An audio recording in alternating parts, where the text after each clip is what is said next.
बीरबल बहुत चतुर, बुद्धिमान और हाजिर जवाब था। उसकी कीर्ति दूर देशों तक फैली हुई थी। ईरान के बादशाह ने जब उसके चातुर्य की तारीफ सुनी तो उसने राजा के पास संदेश भिजवाया कि आपके वजीर को कुछ दिन के लिए मेरे दरबार में भेजने की कृपा करें। राजा ने बहुत कीमती वस्त्र आभूषणों की भेंट के साथ बीरबल को ईरान के लिए रवाना किया। ईरान की सीमा पर बीरबल का भव्य स्वागत किया गया। दूसरे दिन जब बीरबल बादशाह के दरबार में पहुंचा तो बादशाह ने भी उसकी आवभगत की और राजा के द्वारा भेजे गए उपहार के लिए धन्यवाद और कृतज्ञता प्रकट की। बीरबल ने ईरान के बादशाह को राजनीति के कई रस रहस्य समझाए। बादशाह उसकी हर राय से सहमत हुए। विदाई की बेला में बादशाह ने अपने सभी दरबारियों के बीच हिंदुस्तानी वजीर से एक सवाल किया कि आपके राजा और मेरे बीच आप कैसे तुलना करते हैं। वजीर ने कहा, हमारा राजा दूज के चांद की तरह है और आप पूनम के पूर्ण चंद्रमा से सुंदर सुशील है। बीरबल के साथ आए राजा के दरबारियों को मौका मिल गया। वह आपस में इस बात को लेकर खुसर खुसर करने लगे कि बीरबल ने ईरान के बादशाह के स्वागत सरकार के आगे अपने राजा को नीचा दिखाया है। ईरान के बादशाह को तो पूनम का चांद बताया और अपने राजा को दूज का चांद। दूसरे दरबारी ने हाँ में हाँ मिलाते हुए कहा, हाँ तुम ठीक कहते हो, पूनम का चांद बहुत बड़ा और चमकीला होता है, जबकि दूज का चांद एक पतली सी रेखा की तरह है। वजीर ने अपने राजा को छोटा बताया, इसकी हमें शिकायत करनी चाहिए। तीसरे दरबारी ने कहा। जब बीरबल वापस अपने राजा के दरबार में लौटा तो राजा ने सारा हालचाल पूछा। बीरबल की बातें सुनकर राजा बोला, आपने हमारे दरबार की शोभा ईरान तक फैलाई, इसकी हमें बहुत खुशी है। साथ गए दरबारियों ने पूनम के चांद और दूज के चांद वाली बात राजा को बताई। राजा इस पर बहुत नाराज हुआ। दूसरे दिन बीरबल से उसने पूछा, आपने मेरी तुलना पूनम के चांद से क्यों नहीं की। वजीर को सारा माजरा समझ में आ गया। वह बोला, हुजूर, आप दूज के चांद की तरह हमेशा अपने पराक्रम, कीर्ति और साम्राज्य कोई दिन दूना रात चौगुना बढ़ा रहे हैं, इसलिए मैंने आपकी प्रशंसा की। मैं दूज के चांद की उपाधि दी। ईरान के बादशाह को पूनम का चांद इसलिए कहा क्योंकि पूनम चंद हर रोज घटा जाता है, सिमटता जाता है। अमावस की रात तो वह बिल्कुल ही नहीं निकलता। आपको दूज का चांद बताकर मैंने अपने राजा की महानता का बखान किया है। दूज का चांद सबको प्रिय होता है, सभी उसके दर्शन करते हैं। पूनम का चांद तो एक दिन चमकता है और दूज का चांद पूरे पखवाड़े तक चमकता है। आप खुद फैसला करें कि दूज का चांद ज्येष्ठ है या पूनम का। राजा ने कहा, हाँ दूज का चांद। और अपने बीरबल की बात सुनकर राजा खुश हुआ। उसने चुगलखोरों की जमकर खबर ली। राजा ने उससे और इनाम देकर सम्मानित किया। बादशाह अकबर और बीरबल बातें कर रहे थे। बात मियाँ बीवी के रिश्ते पर चल निकली तो बीरबल ने कहा, अधिकतर मर्द जोरों के गुलाम होते हैं और अपनी बीवी से डरते हैं। मैं नहीं मानता। बादशाह ने कहा, हुजूर, मैं सिद्ध कर सकता हूँ। बीरबल ने कहा, सिद्ध करो। ठीक है, आप आज ही से आदेश जारी करें कि किसी के भी अपने बीवी से डरने की बात साबित हो जाती है तो उसे एक मुर्गा दरबार में बीरबल के पास में जमा करना होगा। बादशाह ने आदेश जारी कर दिया। कुछ ही दिनों में बीरबल के पास ढेरों मुर्गे जमा हो गए। तब उसने बादशाह से कहा, हुजूर, अब तो इतने मुर्गे जमा हो गए हैं कि आप मुर्गी खाना खोल सकते हैं, अतः अपना आदेश वापस ले लें। बादशाह को न जाने क्या मजाक सूझा कि उन्होंने अपना आदेश वापस लेने से इनकार कर दिया। खींचकर बीरबल लौट गया। अगले दिन बीरबल दरबार में आया तो बादशाह अकबर से बोला, हुजूर, विश्वसनीय सूत्रों से पता चला है कि पड़ोसी राजा की पुत्री बेहद खूबसूरत है। आप कहें तो आपके विवाह का प्रस्ताव भेजूं। यह क्या कह रहे हो तुम? कुछ तो सोचो। जनाना खाने में पहले ही 2 हैं, अगर उन्होंने सुन लिया तो मेरी खैर नहीं। बादशाह ने कहा, हुजूर, 2 मुर्गे आप भी दे दें। बीरबल ने कहा, बीरबल की बात सुनकर बादशाह झेप गए। उन्होंने तुरंत अपना आदेश वापस। बादशाह अकबर के दरबारियों को अक्सर यह शिकायत रहती थी कि बादशाह हमेशा बीरबल को ही बुद्धिमान बताते हैं, औरों को नहीं। एक दिन बादशाह ने अपने सभी दरबारियों को दरबार में बुलाया और 2 हाथ लंबी 2 हाथ चौड़ी चादर देते हुए कहा, इस चादर से तुम लोग मुझे सर से लेकर पैर तक ढांक दो तो मैं तुम्हें बुद्धिमान मान लूंगा। सभी दरबारियों ने कोशिश की किंतु उस चादर से बादशाह को पूरा न ढक सके। सिर छिपाते तो पैर निकल आते, पैर छिपाते तो सिर चादर से बाहर आ जाता। आड़ा तिरछा लंबा चौड़ा हर तरह से सभी ने कोशिश की किंतु सफल न हो सके। अब बादशाह ने बीरबल को बुलाया और वही चादर देते हुए उन्हें ढांकने को कहा। जब बादशाह लेटे तो बीरबल ने बादशाह के फैले हुए पैरों को सिकोड़ लेने को कहा। बादशाह ने पैर सिकोड़े और बीरबल ने सिर से पांव तक चादर से ढांक दिया। अन्य दरबारी आश्चर्य से बीरबल की ओर देख रहे थे। तब बीरबल ने कहा, जितनी लंबी चादर उतने ही पैर पसारो। एक बार अकबर ने भरे दरबार में अपने दरबारियों से पूछा, बताओ किस नदी का पानी सबसे अच्छा है? सभी दरबारियों ने एक मत से उत्तर दिया, गंगा का पानी सबसे अच्छा होता है। लेकिन बादशाह के प्रश्न का उत्तर बीरबल ने नहीं दिया। उसे मौन देखकर बादशाह बोले, बीरबल तुम चुप क्यों हो? बीरबल बोले, बादशाह हुजूर पानी सबसे अच्छा यमुना नदी का होता है। बीरबल का यह उत्तर सुनकर बादशाह को बड़ी हैरानी हुई और बोले, तुमने ऐसा किस आधार पर कहा है जबकि तुम्हारे धर्मग्रंथ में गंगा नदी के पानी को सबसे शुद्ध व पवित्र बताया गया है और तुम कह रहे हो कि यमुना नदी का पानी सबसे अच्छा होता है? बीरबल ने कहा, हुजूर मैं भला पानी की तुलना अमृत के साथ कैसे कर सकता हूँ? गंगा में बहने वाला पानी केवल पानी नहीं बल्कि अमृत है, इसलिए मैंने कहा था कि पानी यमुना का सबसे अच्छा है। बादशाह और सभी दरबारी निरुत्तर हो गए और उन्हें मानना पड़ा कि बीरबल सही कह रहे। बादशाह अकबर प्रायः भेष बदलकर सैर के लिए निकला करते थे। एक दिन वह बीरबल के साथ भेष बदलकर शहर से बाहर एक गांव में पहुंचे।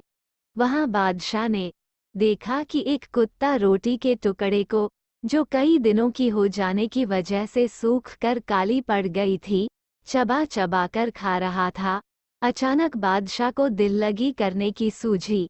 वह बोले, बीरबल देखा, वह कुत्ता काली को खा रहा है। काली बीरबल की माँ का नाम था। वह समझ गए कि आलमपनाह दिल लगी कर रहे हैं, किंतु इस भावना को दबाकर वे तुरंत बोले, आलमपनाह उनके लिए वही जिंदगी और नेमत हैं। नेमत बादशाह की माँ का नाम था। बीरबल के जवाब को सुनकर बादशाह को चुप हो जाना पड़ा। बादशाह अकबर की यह आदत थी कि वो अपने दरबारियों से तरह तरह के प्रश्न किया करते थे। एक दिन बादशाह ने दरबारियों से प्रश्न किया, अगर सबकी दादी में आग लग जाए, जिसमें मैं भी शामिल हूँ, तो पहले आप किसकी दादी की आग बुझाएंगे? हुजूर की दादी की। सभी सभासद एक साथ बोल पड़े। मगर बीरबल ने कहा, हुजूर सबसे पहले मैं अपनी दादी की आग बुझाऊंगा, फिर किसी और की दादी की ओर देखूंगा। बीरबल के उत्तर से बादशाह बहुत खुश हुए और बोले, मुझे खुश करने के उद्देश्य से आप सब लोग झूठ बोल रहे थे। सच बात तो ये है कि हर आदमी पहले अपने बारे में सोचता है। एक दिन बादशाह अकबर ने ऐलान किया कि जो भी मेरे सवालों का सही जवाब देगा उसे भारी इनाम दिया जाएगा। सवाल कुछ इस प्रकार से थे, ऐसा क्या है जो आज भी है और कल भी रहेगा? ऐसा क्या है जो आज भी नहीं है और कल भी नहीं होगा? ऐसा क्या है जो आज तो है लेकिन कल नहीं होगा? इन तीनों सवालों के उदाहरण भी देने थे। किसी को भी चतुराई भरे इन तीनों सवालों का जवाब नहीं सूझ रहा था।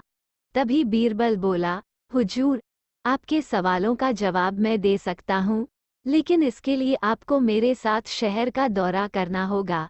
तभी आपके सवाल सही ढंग से हल हो पाएंगे। अकबर और बीरबल ने वेश बदला और सूफियों का बाना पहनकर निकल पड़े। कुछ ही देर बाद वे बाजार में खड़े थे। फिर दोनों एक दुकान में घुस गए। बीरबल ने दुकानदार से कहा, हमें बच्चों की पढ़ाई के लिए मदरसा बनाना है, तुम हमें इसके लिए 1000 रुपये दे दो। जब दुकानदार ने अपने मुनीम से कहा कि इन्हें 1000 रुपये दे दो तो बीरबल बोला, जब मैं तुमसे रुपये ले रहा हूँगा तो तुम्हारे सिर पर जूता मारूंगा। हर 1 रुपये के पीछे 1 जूता पड़ेगा। बोलो, तैयार हो? ये सुनते ही दुकानदार के नौकर का पारा चढ़ गया और वह बीरबल से 2-2 हाथ करने आगे बढ़ आया। लेकिन दुकानदार ने नौकर को शांत करते हुए कहा, मैं तैयार हूँ, लेकिन मेरी एक शर्त है।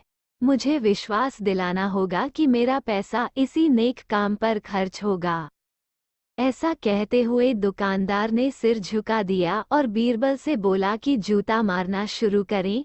तब बीरबल व अकबर बिना कुछ कहे सुने दुकान से बाहर निकल आए। दोनों चुपचाप चले जा रहे थे कि तभी बीरबल ने मौन तोड़ा, बंदाप्र। दुकान में जो कुछ हुआ उसका मतलब है कि दुकानदार के पास आज पैसा है और उस पैसे को नेक कामों में लगाने की नीयत भी, जो उसे आने वाले कल, भविष्य में नाम देगी।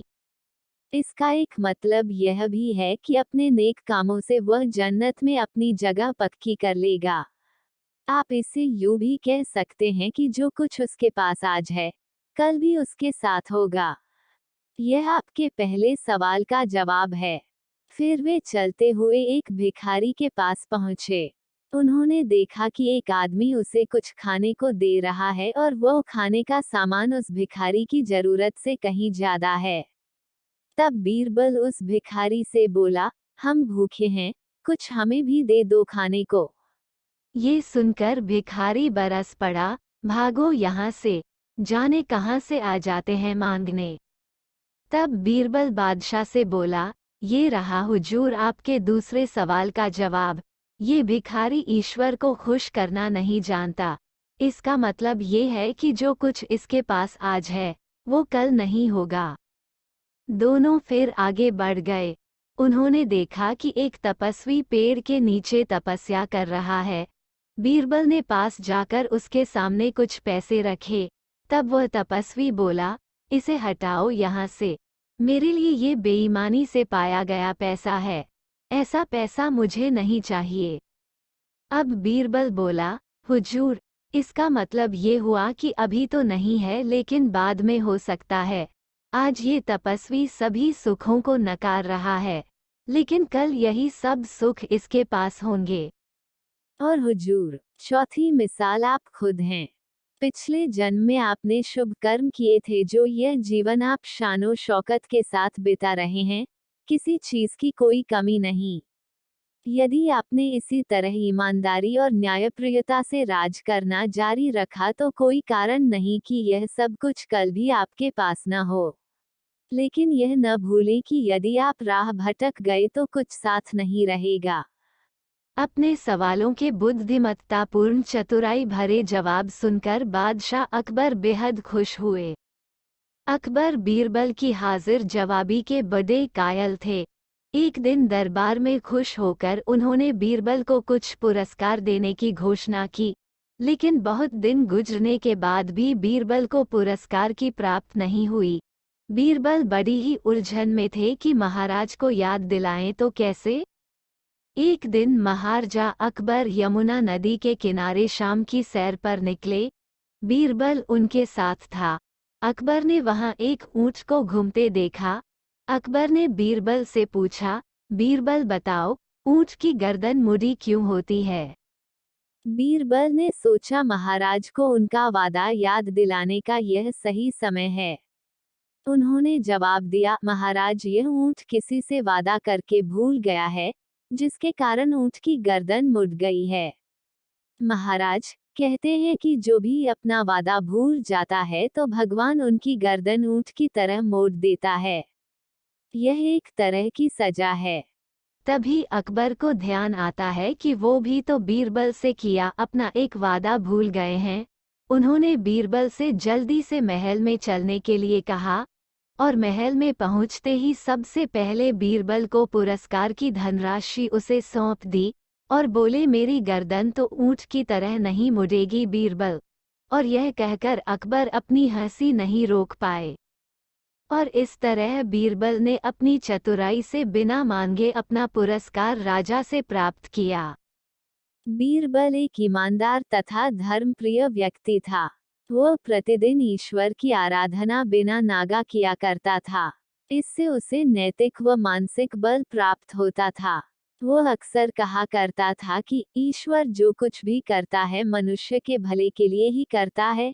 कभी कभी हमें ऐसा लगता है कि ईश्वर हम पर कृपा दृष्टि नहीं रखता, लेकिन ऐसा होता नहीं।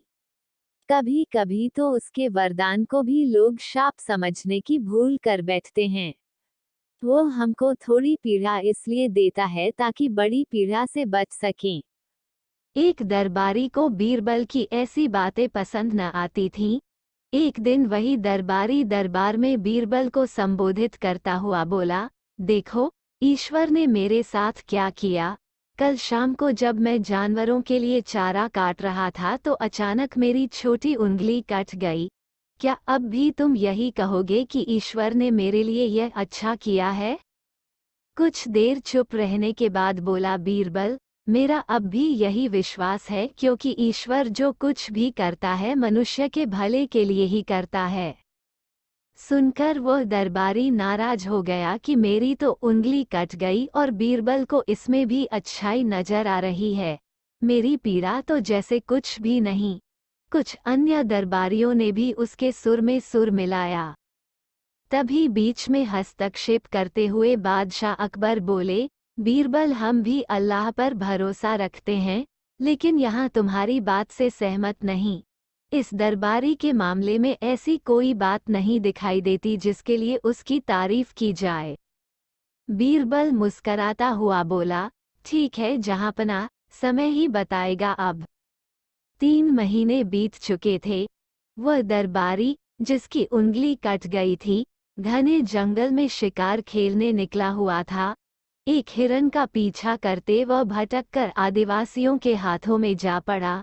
वे आदिवासी अपने देवता को प्रसन्न करने के लिए मानव बलि में विश्वास रखते थे, अतः वे उस दरबारी को पकड़कर मंदिर में ले गए बलि चढ़ाने के लिए। लेकिन जब पुजारी ने उसके शरीर का निरीक्षण किया तो हाथ की एक उंगली कम पाई। नहीं, इस आदमी की बलि नहीं दी जा सकती। मंदिर का पुजारी बोला, यदि 9 उंगलियों वाले इस आदमी को बलि चढ़ा दिया गया तो हमारे देवता बजाय प्रसन्न होने के क्रोधित हो जाएंगे। अधूरी बलि उन्हें पसंद नहीं। हमें महामारियों, बाढ़ या सूखे का प्रकोप झेलना पड़ सकता है, इसलिए इसे छोड़ देना ही ठीक होगा। और उस दरबारी को मुक्त कर दिया गया। अगले दिन वह दरबारी दरबार में बीरबल के पास आकर रोने लगा। तभी बादशाह भी दरबार में आ पहुंचे और उस दरबारी को बीरबल के सामने रोता देखकर हैरान रह गए। तुम्हें क्या हुआ, रो क्यों रहे हो? अकबर ने सवाल किया। जवाब में उस दरबारी ने अपनी आपबीती विस्तार से कह सुनाई। वह बोला, अब मुझे विश्वास हो गया है कि ईश्वर जो कुछ भी करता है मनुष्य के भले के लिए ही करता है। यदि मेरी उंगली न कटी होती तो निश्चित ही आदिवासी मेरी बलि चढ़ा देते। इसीलिए मैं राजा अकबर ने अपने दरबार में एक बड़े विचारशील विचारक से कहा, मुझे एक सीखने योग्य कहानी सुनाओ जो हमें जीवन में सावधानी बरतने का संदेश दे। विचारक ने कहानी शुरू की। राजा जी, एक छोटे से गांव में एक बूट पॉलिश करने वाले लड़के थे। उनका नाम आशा था। राजा ने अछूती रुचि दिखाते हुए कहा, चलो आशा की कहानी सुनते हैं। विचारक ने कहा, एक दिन आशा को देखकर एक साधु ने उनसे पूछा, तुम इतना सिर्फ बूट पॉलिश करने के लिए ही क्यों करते हो? तुम्हारे पास और भी कला हो सकती है। राजा ने हैरान होकर पूछा, कैसी कला? विचारक ने कहा, उस साधु ने आशा से एक छोटे से पौधे का बीज दिया और कहा, तुम इसे पौधे में बदलो और देखो कैसे वह बड़ा होता है। राजा ने हंसते हुए कहा, फिर क्या हुआ? विचारक ने कहा, आशा ने उस बीज को धूप, पानी और प्रेम से सिरसिरे किया। उस छोटे पौधे ने बड़े समय में एक शानदार पेड़ बना दिया। राजा ने सोचते हुए कहा, ये कैसे सीख है? विचारक ने मुस्कुराया, राजा जी, इस कहानी से हमें ये सीखने को मिलता है कि हमारे छोटे छोटे काम भी बड़े परिणाम ला सकते हैं, अगर हम उन्हें सही तरीके से करें और उनमें पूरी मेहनत डालें। राजा ने कहा, ये सच है विचारक, हमें हमारे कार्यों में मेहनत और समर्पण रखना चाहिए। राजा अकबर ने अपने मंच से बीरबल से कहा, बीरबल, एक ऐसी कहानी सुनाओ जो सभी को मनोरंजन दे और सीख भी दे। बीरबल हंसते हुए बोले, राजा जी, यह एक दिन की बात है जब हम एक गांव में गए थे। वहां एक बच्चा अपने दोस्तों के साथ दरिया के किनारे पतंग उड़ा रहा था। राजा कूद पड़े, तो कहानी क्या है बीरबल? राजा अकबर ने बीरबल से कहा, बीरबल, मुझे एक और रोचक कहानी सुनाओ जो हमें शिक्षा दे। बीरबल ने कहा, राजा जी, यह एक दिन की बात है जब आपकी राजमहल की बगीचा में एक गुलाब का पौधा बहुत ही सुंदर था। आपने देखा और उसे अपनी बगीचा में लगवाने का आदेश दिया। राजा हैरान होकर पूछे, लेकिन गुलाब का पौधा तो हर जगह होता है, ये कैसे खास था? बीरबल मुस्कराए, राजा जी, वह गुलाब का पौधा सिर्फ दिन भर ही खिलता था, रात को फूल बंद हो जाता था। आपने देखा और सोचा कि यह पौधा इतना विशेष कैसे हो सकता है? राजा ने कहा, तो क्या सीख है इस कहानी से? बीरबल ने कहा, राजा जी, इस कहानी से हमें ये सीखने को मिलता है कि कभी कभी हमारी कमजोरियां हमें विशेष बना सकती हैं। गुलाब का पौधा भले ही रात को फूल बंद होता हो, लेकिन उसकी अनूठी सुंदरता हमें हमेशा याद रहती है। राजा ने हंसते हुए कहा, तुम्हारी सोच मुझे हमेशा प्रेरित करती है, बीरबल। बीरबल मुस्कराए, राजा जी, दरिया के किनारे जाकर वो बच्चा पतंग उड़ाते उड़ाते दरिया में गिर गया। उसके दोस्तों ने उदारता दिखाई और सब मिलकर उसे बचाया। जब हमने उनसे पूछा कि तुमने उसे क्यों बचाया, तो एक बच्चा हंसते हुए बोला, क्योंकि उसकी बस तक पहुंच गई थी, हमारी नहीं। राजा अकबर ने हंसते हुए कहा, बहुत अच्छी कहानी है, बीरबल। इससे हमें ये सीख मिलती है कि हमें दूसरों की मदद करनी चाहिए, चाहे हमारा फायदा हो या नहीं। बीरबल ने मुस्कराते हुए कहा, हाँ राजा जी, बच्चों की मासूमियत ही हमें सच्ची सीख देती है। एक दिन अकबर ने बीरबल से पूछा, बीरबल, तुम्हें ऐसा कौन सा व्यक्ति चाहिए जो हमारे राज्य के लिए सबसे उपयुक्त हो? बीरबल ने मुस्कराते हुए कहा, राजा जी, एक ऐसा व्यक्ति जो सुनने का योग्य हो, समझने का क्षमता हो और बहुतांत्रिकता से समस्याओं का समाधान कर सके। अकबर ने आश्चर्य से पूछा, कैसे जानूं कि वो व्यक्ति ये सब कर सकता है? बीरबल ने उत्तर दिया, राजा जी, हम एक छोटे से पौधे का सपना देख सकते हैं। जैसे ये पौधा बड़ा होता है, वैसे ही वह व्यक्ति हमारे समय में बड़ा हो सकता है। हमें सिर्फ उसे सही दिशा में पलने का अवसर देना होगा। राजा ने बीरबल की बातों को सुनकर समझा कि वो व्यक्ति हमेशा सीखने और विकसित होने के लिए तैयार रहने वाला होना चाहिए। बीरबल की एक और कहानी। एक दिन अकबर ने बीरबल से सवाल किया, बीरबल, तुम्हें दुनिया का सबसे महंगा चीज क्या लगता है? बीरबल की एक और कहानी। एक बार की बात है, अकबर ने अपने दरबार में एक अजीब सवाल पूछा, अगर सबसे बड़ा धन होता तो क्या होता? बीरबल ने विचार किया और जवाब दिया, सबसे बड़ा धन होता है सच। दरबार में चुप्पी छा गई, सभी हैरान थे। अकबर ने पूछा, सच? ये कैसा धन है? बीरबल हंसते हुए जवाब दिया, हाँ, राजा होने का अधिकार सबसे बड़ा और मूल्यवान धन है, जिसे हर कोई नहीं पा सकता। ये धन एक व्यक्ति को आत्मसमर्पण, ईमानदारी और उदारता के साथ संभालना पड़ता है। अकबर ने समझा और कहा, तुमने सचमुच सबसे बड़ी दौलत की बात की है, बीरबल। बीरबल ने गहरा सोचा और कहा, समय हुकूमत का सबसे महत्वपूर्ण और महंगा चीज है। अकबर हैरान होकर पूछा, कैसे?